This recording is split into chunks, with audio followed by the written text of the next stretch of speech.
ಒಟ್ಟ ನಮ್ಮ ಕನ್ನಡ ಮೀಸಲಾಗಬಾರ್ದು. ನಾವು ನಮ್ಮ ಕರ್ನಾಟಕದೊಳಗೆ ನವೆಂಬರ್ 1 ಅಲ್ಲ, ನಂಬರ್ 1 ಆಗಿ ನಮ್ಮ ಕನ್ನಡ ಯಾವಾಗಲೂ ನಮ್ಮ ಕರ್ನಾಟಕದೊಳಗೆ ಇರ್ಬೇಕು. ಅಂದ್ರೆ ನಮ್ಮ ಕನ್ನಡ ಉಳಿತದ ಅಂತಕ್ಕಂಥದ್ದು ನಾವೆಲ್ಲರೂ ಸಹಿತ ಅರ್ಥ ಮಾಡ್ಕೊಂಡು ಎಲ್ಲ ಕನ್ನಡ ಶಾಲೆಯಲ್ಲಿ ಕಲಿತಾ ಇರ್ತಕ್ಕಂಥ ಮಕ್ಕಳು ಎಷ್ಟು ನೋಡ್ರಿ ಎಷ್ಟು ಚಂದ ಹಾಡಾಡಿದ್ರು. ಸ್ವಾಗತ ಭಾಷಣ ಭಾಳ ನೋಡಿ ಭಾಳ ಖುಷಿ ಆಯ್ತು. ಎಲ್ಲ ಮಕ್ಕಳು ಎಷ್ಟು ಚಂದ ತಯಾರಾಗ್ಯಾವ ನೋಡು. ಯಾವಾಗ ಡ್ಯಾನ್ಸ್ ಹೊಡೆದಾವ ಅಂತ ಅವು ಕಾಯ್ಕೋತ ಕುಂತಾವ. ಇಲ್ಲಿ ಯಾರು ಭಾಷಣ ಕೇಳ್ಬೇಕಂತ ಯಾರು ಕುಂತಿಲ್ಲ ನನಗೆ ಗೊತ್ತ. ಹಿಂದೆ ನಮ್ಮ ಒಲೆ ಮಠದ ಮುಂದೆ ಒಂದು ಶಾಲೆ ಐತಿ. ಆ ಶಾಲೆ ಗ್ಯಾದರಿಂಗ್ ನನಗೆ ಗೆಸ್ಟ್ ಆಗಿ ಕರೆದಿದ್ರು. ನಾ ರೆಡಿ ಆಗಿ ಹೊಂಟಿದ್ದೆ. ಅಲ್ಲಿ ಒಂದು ಮುದಿಕ್ ಬಂತು ಮಠಕ್ಕೆ. ಆ ಮುದಿಕ್ ಬಂದು ಭೇಟಿಯಾಗಿ ಏನು ಅನ್ಬೇಕು, ಅಜ್ಜ ಎಲ್ಲಿಗೆ ಹೊಂಟಿ? ಮುದುಕಿ ಶಾಲಿ ಫಂಕ್ಷನ್ಗೆ ನಾವು ಹೊಂಟೀನಿ. ಆಯ್ತು ಚಲೋ ಹೊಂಟಿ. ಆ ಶಾಲಿಗೆ ಏನು ಹೊಂಟಿ ಅಲ್ಲ, ಆ ಶಾಲಿ ಒಳಗೆ ನನ್ನ ಮೊಮ್ಮಗ ಕಲಿಯಾಕತ್ತಾನ. ಅವ್ನ ಡ್ಯಾನ್ಸ್ ನೋಡಕ್ ನಾನು ಬರ್ಬೇಕಾಗ್ಯದ. ನನ್ನ ನಂಬರ್ ತಗೊಂಡು ಏನು ಮಾಡತ್ತಂದ್ರೆ ನಿಮ್ಮ ಶಾಲಾ ಸನ್ಮಾನ ಭಾಷಣ ಯಾವಾಗ ಮುಗಿತಾವಲ್ಲ ಅವಾಗ ಒಂದು ಮಿಸ್ ಕಾಲ್ ಕೂಡ ಅವಾಗ ಬರ್ತೀನಿ ಅಲ್ಲಕ್ಕೆ ಮುದುಕಿ. ಅದಕ್ಕೆ ಇವ ಬಾಳಕ್ಕವು. ಅದಕ್ಕೆ ಇದು ಒಂದು ಸಂಪ್ರದಾಯ, ನಮ್ಮ ಕರ್ನಾಟಕದ ಸಂಪ್ರದಾಯ. ಅತಿಥಿಗಳನ್ನ ಗೌರವಿಸೋದು ಅದು ನಮ್ಮ ಸಂಪ್ರದಾಯ ಅಂತಕ್ಕಂಥದ್ದು ನಾವೆಲ್ಲ ಅರ್ಥ ಮಾಡ್ಕೊಂಡು ಅದಕ್ಕೆ ಭಾಳ ಹೊತ್ತು ಏನೂ ಮಾತನಾಡಕ್ಕೆ ಹೋಗೋದಿಲ್ಲ.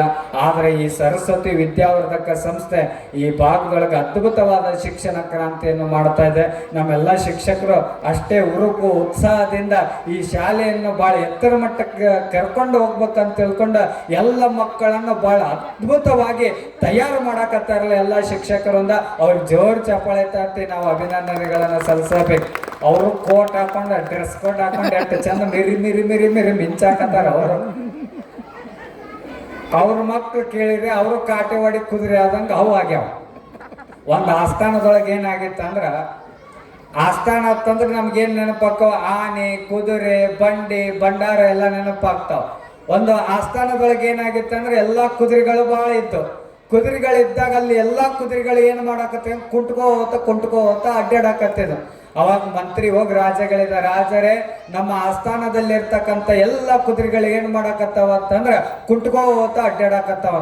ಅವಾಗ ರಾಜ ಬಂದು ನೋಡಿದ ನಂತರ ಇಲ್ಲೇನು ಸಮಸ್ಯೆ ಆಗ್ಯದ, ಯಾಕೆ ನಮ್ಮ ಆಸ್ಥಾನದಲ್ಲಿ ಎಲ್ಲ ಕುದುರೆಗಳು ಕುಂಟ್ಕೋತ ಯಾಕೆ ಅಡ್ಡಾಡಕತ್ತಾವ ಅಂತ ತಿಳ್ಕೊಂಡ ರಾಜ ಬಂದು ನೋಡಿದ. ಅವಾಗ ಅಲ್ಲಿ ಒಂದು ಸಮಸ್ಯೆ ಏನಾಗಿತ್ತಂದ್ರೆ, ಅವ ಏನು ಕುದುರೆಗೆ ಟ್ರೈನಿಂಗ್ ಕೊಡವ ಏನಿದ್ನಲ್ಲ, ಅವ ಕುಂಟಿದ್ದ.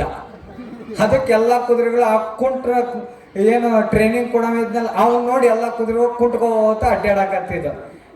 ಅವಾಗ ಅವ ರಾಜ ಅವನ ತೆಗೆದು ಇನ್ನೊಬ್ಬನ ಟ್ರೈನಿಂಗ್ ಕೊಡವನ್ನ ಇಟ್ಟ. ಅವಾಗ ಚಂದ ಆ ಕುದುರೆ ಓಡ್ಲಿಕ್ಕೆ ಪ್ರಾರಂಭ ಮಾಡಿದ್ದು. ಅದಕ್ಕೆ ನಾ ಹಿಂಗೆ ಏನು ಹೇಳಕತ್ತೀನಿ ಅಂತಂದ್ರೆ, ನಮ್ಮೆಲ್ಲ ಮಕ್ಕಳು ಕನ್ನಡ ಶಾಲೆ ಎಲ್ಲ ವಿದ್ಯಾರ್ಥಿಗಳು ಕಾಟೆವಾಡಿ ಕುದುರೆ ಹಂಗಿಟ್ಟು ಚಂದ ಓಡಾಕತ್ತಾರ ಅಂತಂದ್ರೆ ಅದಕ್ಕೆ ಟ್ರೈನಿಂಗ್ ಕೊಡುವಂಥ ಶಿಕ್ಷಕರು ಭಾಳ ಉತ್ತಮರದಾರ ಅಂತಕ್ಕಂಥದ್ದು ನಾವೆಲ್ಲರೂ ಸಹಿತ ಅರ್ಥ ಮಾಡ್ಕೊಳ್ಬೇಕು. ಅದಕ್ಕೆ ಶಿಕ್ಷಕರಿಗೆ ಎಂಥ ತಾಕತ್ತು ಇರ್ತದ ಅಂತಂದ್ರೆ, ನಾವು ಸಣ್ಣವರಿದ್ದಾಗ ಹಣ್ಣು ಕೊಡೋರು ಇರ್ತಾರೆ, ವಯಸ್ಸಿಗೆ ಬಂದ್ಮೇಲೆ ಹೆಣ್ಣು ಕೊಡೋರು ಇರ್ತಾರೆ. ಆದ್ರೆ ಈಗ ಹೆಣ್ಣು ಕೊಡೋರ ಕಡಿಮೆ ಆಗ್ಯಾರ. ಇವತ್ತು ರೈತರಿಗೆ ಹೆಣ್ಣು ಕೊಡೋರು ಭಾಳ ಜನ ಕಡಿಮೆ ಆಗ್ಯಾರ. ಗೌರ್ಮೆಂಟ್ ನೌಕರಿ ಇರ್ಬೇಕು. ಏನು ಗೌರ್ಮೆಂಟ್ ನೌಕರಿ ಮದುವೆ ಆಗಿ ಏನು ರೊಕ್ಕ ತಿನ್ನೋರು ಅದಾರ? ಏನು ರೈತ ಬೆಳೆದಿದ್ದು ಅಣ್ಣನ ತಿನ್ನೋಕ್ ಯಾರೇ ಆಗಲ್ಲ. ರೈತರಿಗೆ ನಾವು ಕಿಮ್ಮತ್ತು ಕೊಡೋರು ಹಾಕ್ಬೇಕ. ಅದಕ್ಕೆ ನಾವೆಲ್ಲ ಹೇಳ್ತಿರ್ತೀನಿ, ಈ ಆಧುನಿಕ ಜಗತ್ತಿನೊಳಗ 4G ಕೊಡೋರು ಅದಾರ, 5G ಕೊಡೋರು ಅದಾರ, 10G ಕೊಡೋರು ಭಾಳ ಜನ ಅದಾರ. ಆದ್ರೆ ಒಂದು ಅರ್ಥ ಮಾಡ್ಕೋರಿ, ಆದ್ರೆ 4G ಕೊಡೋರು ಅದಾರ, 5G ಕೊಡೋರು ಅದಾರ, 10G ಕೊಡೋರು ಅದಾರ. ಆದ್ರೆ ನಮ್ಮ ಒಟ್ಟಿಗೆ ಗಂಜಿ ಕೊಡೋರು ಯಾರತ್ತಂದ್ರೆ ಅದು ಒಬ್ಬ ರೈತ ಮಾತ್ರ ಅಂತಕ್ಕಂಥದ್ದು ನಾವೆಲ್ಲ ಅರ್ಥ ಮಾಡ್ಕೊಳ್ಬೇಕು. ನಾ ಏನು ಹೇಳಕತ್ತಿದೆ, ಸಣ್ಣವರಿದ್ದಾಗ ಹೆಣ್ಣು ಕೊಡೋರು ಅದಾರ, ವಯಸ್ಸಿಗೆ ಬಂದ್ಮೇಲೆ ಹೆಣ್ಣು ಕೊಡೋರು ಅದಾರ, ಸತ್ತ ಮೇಲೆ ಇದು ಎಲ್ಲರಿಗೂ ಗೊತ್ತದ. ಆದ್ರೆ ಈಗ ಸತ್ತಾಗ ಮಣ್ಣು ಕೊಡೋರು ಕಾಲು ಓದ್ತಿಗೆ ಇದ್ದಾಗ ಮಣ್ಣು ಕೊಡೋರು ಭಾಳ ಜನ ಹುಟ್ಟಾಕತ್ತಾರ. ಇದು ಭಾಳ ಜಾಗೃತಿ ಇರ್ಬೇಕು, ಎತ್ತರ ಇರ್ಬೇಕು ನಾವೆಲ್ಲ.